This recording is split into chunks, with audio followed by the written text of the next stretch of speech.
Hi, everyone. As the pilot training industry is going through some challenging times, we at aviationfly.com are doing an interview series with the leadership of pilot training organizations around the globe. To learn more about the organizations, how they're dealing with the current situation, and what their future outlook is.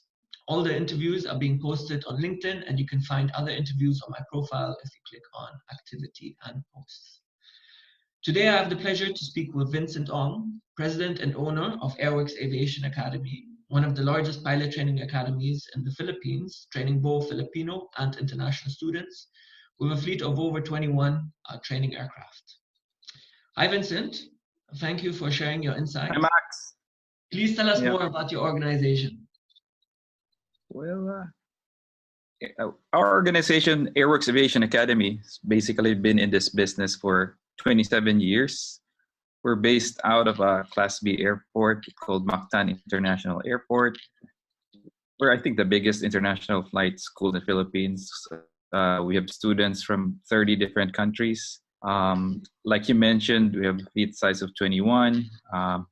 We've ordered 2 more aircraft to support the growth in the training market.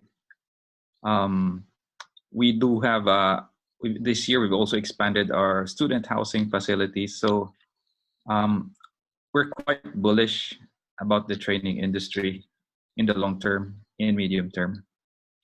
Okay, thank you, Vincent. I'm quite curious because I know some stuff about Airworks already. I know you're definitely one of the leading schools in the Philippines when it comes to training international students, so people from all over the region. Can you just give us a bit more of an understanding, kind of the countries that you've trained students from? The majority of our foreign students would come from ASEAN countries in South Asia, then a bit on Middle East, North Africa. But I'd say in recent years, it's mainly Southeast Asia and South Asia. Okay, okay. And so how long have you been training Filipino and international students? 27 years. Our school was founded 1993. So it's 27 years this year. And Fantastic. we're proud of our, excellent track record, not just in the graduates, but also in the field of safety. So because those are important matters to students that they ask when choosing a flight school. Okay, okay. If I'm not mistaken, also Airworks Aviation Academy is also has also special partnerships with airlines in the Philippines. Is that correct? Yeah, we do not just a partnership with airlines in the Philippines, but also in South Asia, as I mentioned, and even Afghanistan. As far as Afghanistan, we placed the first female airline pilot there, international airline, through a cadet program. So it's not yet very big. It's something we want to grow in the future, but it's definitely not the first time dealing with airlines. Okay, okay. Well, based on what I know, Airworks supplies both airlines in the Philippines and internationally.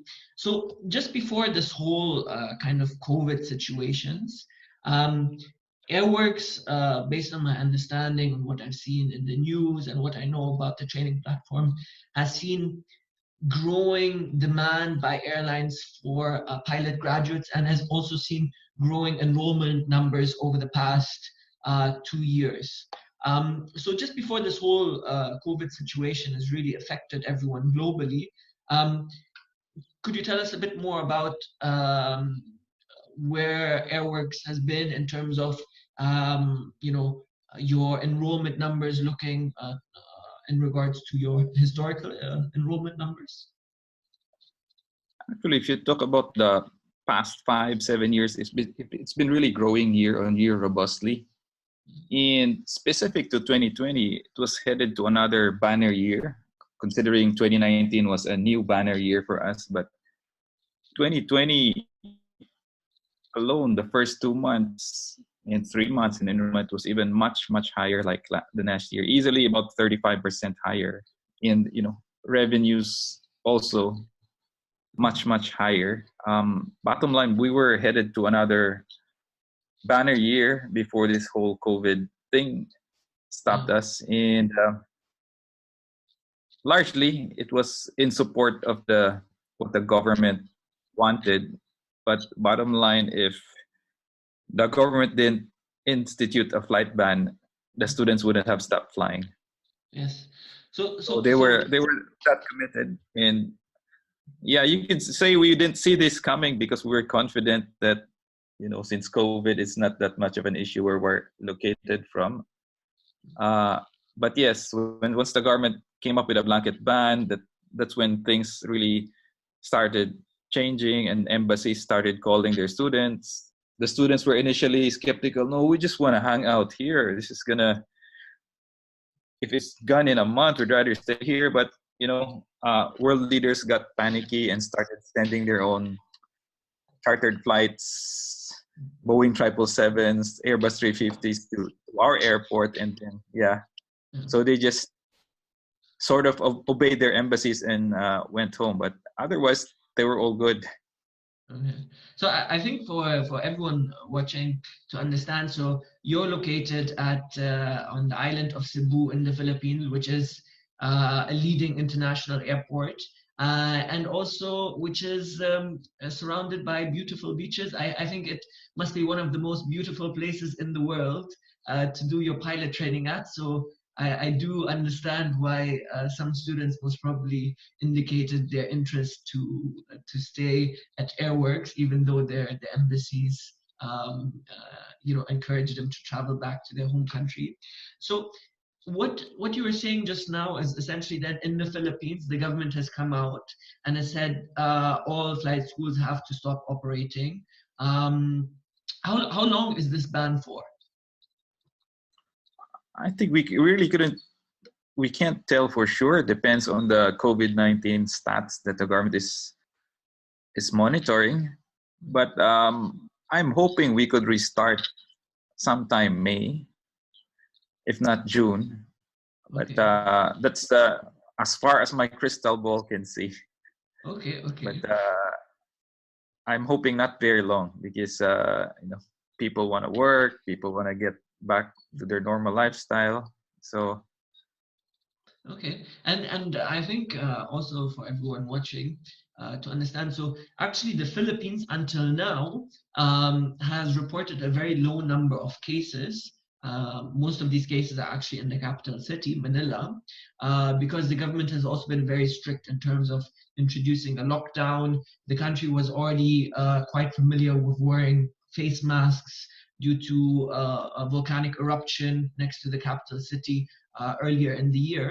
So, but at the same time, also we have to see how many tests are happening in the Philippines. So, okay, so you're expecting, or you think that operations will start again most probably in May or June. Have you, based on what has happened now, have you implemented any new policies within your organization? Are you looking at certain things now which you weren't considering before? Yep. Before we were shut down, we were already implementing stricter policies. So we had hand sanitizers all around, temperature checks. But now that we've shut down, we're definitely looking at starting an online class sometime April, because we had a solid March batch that we couldn't start because of the ban. So now these guys are already signed up but are just waiting. So we think the best way to I know the throughput is already disrupted, but if we were to smoothen the throughput, we should start ground class online sometime April. So at least by the time the school reopens, they'll be done with their ground class. Okay. So the disruption wouldn't be as bad rather than if we just waited for the school to reopen. Yeah, fully understand.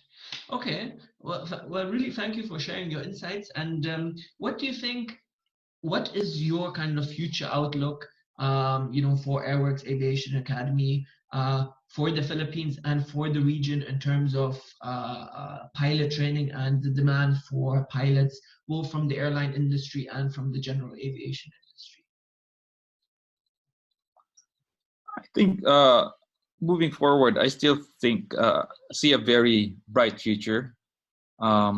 It's just that it will take time because, like you said, from the moment the government lifts the ban, then I'm looking at another lag of a couple of months before the various governments lift their bilateral bans before students can come in. But my outlook is at some point this year, it will come back to the levels that we started the year. Why? Because these students are already enrolled, so they wouldn't want their training to be delayed. Second, the other bigger trend I'm seeing in the aviation world post-COVID will definitely be government partnerships with airlines. I call it renationalizing airlines in almost all countries, because in almost all countries, airlines are being bailed out or government are taking equity positions. So for me, there's a good side to it because, as you can see in any crisis, aviation is an industry imbued with public interest. You can't just leave it out, because in emergencies, then how then will you ferry, all these medical gears? So I think there's a good side to that because a significant portion of our foreign students are financed by their government. So if the government steps up even more, I think it will help the students also financially. And like I said, not everyone is happy with government involvement in private sector, but I think this is one industry that government really needs to step in. And it will, to me, with the government being active, to me, the recovery will be faster because then the airlines can just, reboot and start flying. And further down the supply chain, like I said, with our markets, significant markets having government finance students, then it should benefit us. Okay. And I think what I also find so amazing about Southeast Asia is how much in demand or how good the reputation is of the pilot profession. So compared to some other regions of the world, the pilot profession, especially in the Philippines and while also in some neighboring countries, is still seen as one of the top professions that people can go into. And especially when I look at Airworks, it's amazing to see how Airworks has on Facebook over 120,000 followers, which are highly engaging with the page. So I think also based on my insights, this base demand is going to come back quite strong as soon as countries get the situation under control. Yeah, definitely, because in every worldwide disaster, there will be heroes. In this thing, I think the heroes are rightly so the frontliners, the medical profession. But after that, I think that the young people out there are looking at pilots who's keeping the supply chain of this medicine, testing kits, flowing through around the world despite all the difficulties and despite of all the risks. So there's also a hero halo after COVID-19 that extends to the flying industry. Because now people see, because before, air cargo was invisible to them. All to them is just, for them, airline is just tourism, going to Instagram-worthy destinations in all glamour that. But now they see that the heavy lifting around the world, when push comes to shove, happens in the aviation industry. It's all these air cargos are flying around the world. So as I've seen it in major local disasters and major worldwide disasters, there's always going to be added bump in interest because they see the crucial role that aviation plays in every major disasters around the world. Yeah, I fully agree with you. So coming out of COVID-19, are there any specific stakeholders that you would like to connect with, that Airworks Aviation Academy would like to connect with? I definitely would like to connect with, airlines with who are considering cadet programs around the world. Maybe they can cast a wider net now that these are trying times. Maybe they could look at the advantages of training with us or in the Philippines from a proximity standpoint, and the inherent advantages of being able really to teach English really well. So there's so many things that they may have overlooked just before, just sending to default countries. We're hoping that the airlines will take a keener look at other options, and hopefully when they do consider that, they'd consider us. So those are definitely stakeholders we want to connect. And that's why even in this COVID-19 pause, we're still continuing the construction of our expanded student housing, because we know if we get to add some more airline cadet programs, they also demand housing. So we're preparing for that. Okay, And fantastic. definitely some vendors as well of next generation aircraft. That's something we want to look at as well. Okay, perfect. Well, thank you for your insights, Vincent. We will also aim to support you as much as possible through all the resources that we currently have deployed. And let's hope that everything in the Philippines works out quite quickly, and that you can continue training Filipino and international students from one of the most beautiful pilot training destinations in the world, which is Cebu Island in the south of the Philippines. Thank you, Max. Like our ad campaign early last year, it's Learn to Fly in Paradise. Learn to fly in paradise. All right, Vincent, thank you very much. Thank you, Max.